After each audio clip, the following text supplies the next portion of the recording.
नमस्कार मंडळी, मी कल्याणी तुमचं माझ्या चॅनलमध्ये स्वागत करीत आहे. तर आज होता माझा सासरवाडीतला दुसरा दिवस, म्हणजे आमच्या उन्हाळ्यातल्या सुट्ट्या ज्या आम्ही स्पेंड करायला आलो होतो त्यातला हा दुसरा दिवस माझ्या सासरवाडीमधला. तर आम्ही इथे आलो तर आम्ही काहीतरी स्पेशल करतोच. तर आज आम्ही ज्वारीचे पापड घालणार होतो. तर सकाळी सकाळीच आई माळीवर गेल्या होत्या की मी सगळं वरचं काम करते बा, तू खालचं काम करून घे, जे डब्बा वगैरे द्यायचा यांना ते देऊन दिला मी. त्यानंतर मग आम्ही ज्वारीचे पापड घालायला वरती गेलो होतो. तेव्हापर्यंत आईने पूर्ण ते शिजवून घेतलं होतं. तर शिजवायलाच त्याला खूप वेळ लागते, म्हणून आई सकाळीच उठल्या होत्या. आणि आम्ही नेहमी हे कधी पण चुलीवरच करते, खाली आम्ही गॅसवर करत नाही हा, कारण याला खूप गॅस तर लागतेच, पण चुलीवरची चव ते वेगळीच लागते, म्हणून आम्ही वरतीच गेलो होतो.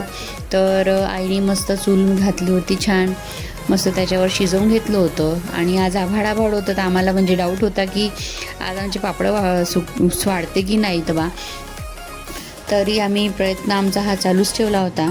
मग आम्ही पटापट पापडं घालून घेतले.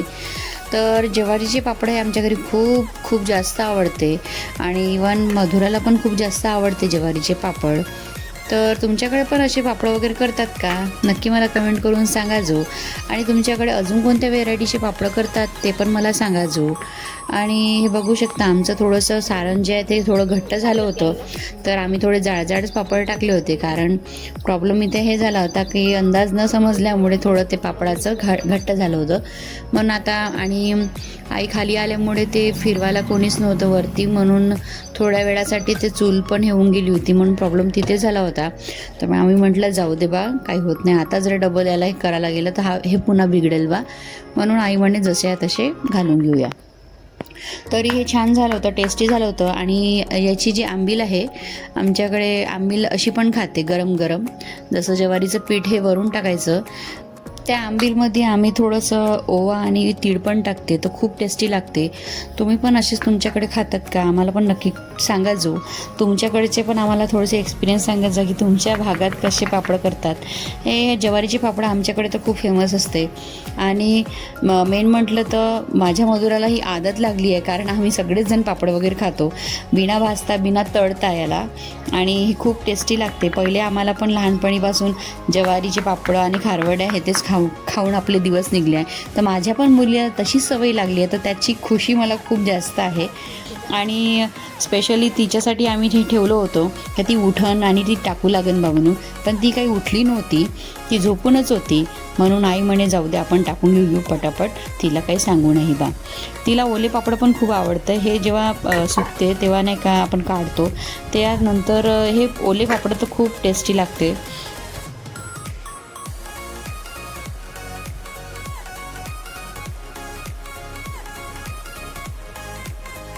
ज्वारीच्या पापडाला तुम्ही गरम गरमच टाका लागते, कारण नाही का हे जर थंड होऊ दिलं तर आपण हे पुन्हा आणखी घट्ट येते आणि पापड बरोबर निघत नाही. आणि आमचं ऑलरेडी ते जाड झालं होतं, त्यामुळे आम्हाला थोडंसं पटापट आणखी लवकर टाकावं लागलं, आणि जेणेकरून आमचं पीठ वेस्ट नाही गेलं पाहिजे बा म्हणून.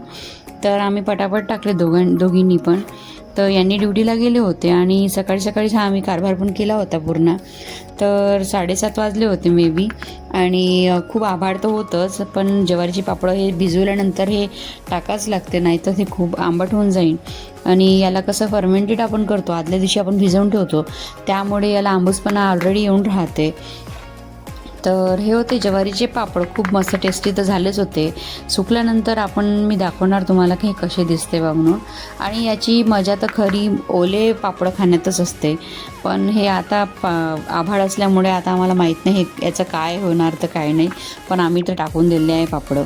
आम्ही खूप स्पीडली टाकून घेतले ते पापडं. त्यानंतर मधुराला पण उठवायला जायचं होतं मला खाली, कारण ती उठायचीच होती आणि बाबा पण उठायचेच होते, म्हणून आम्ही पटापट म्हटलं करून घेऊया, आणि बाकीचे काम मग नंतर खाली गेल्यानंतर करूया. खालचे कामं तसेच पडून होते, फक्त स्वयंपाक झाला.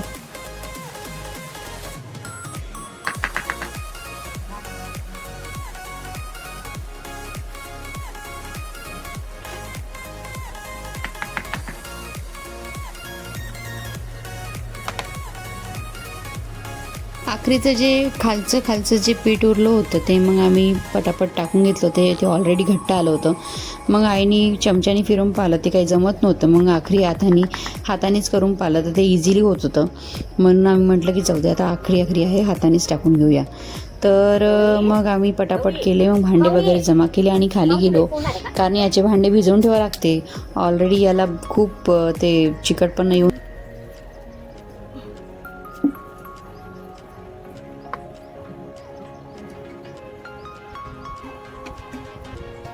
तर आमचे पटापट पापडं घालणं झाले होते आणि खूप लवकर झाले होते दोघी असल्यामुळे. कारण आई जर एकटी राहिली तर खूप उशीर होते आईला, कारण खालचे कामं पण पहा, वरचे पण पहा, तर खूप ऑलरेडी उशीर होऊन जाते. म्हणून आम्ही दोघी राहिलं तर पटापट होते. तर हा होता माझा व्लॉग. तुम्हाला कसा वाटला नक्की कमेंट करून सांगा. आणि पुढच्या व्लॉगमध्ये भेटूया. आपण बघूया की उद्या काय करणार आहे आम्ही माझ्या सासूरवाडीच्या दुसऱ्या दिवशी. तर उद्या पण काहीतरी स्पेशल होणार आहे, काहीतरी नवीन रेसिपी आपल्याला पाहायला भेटणार आहे.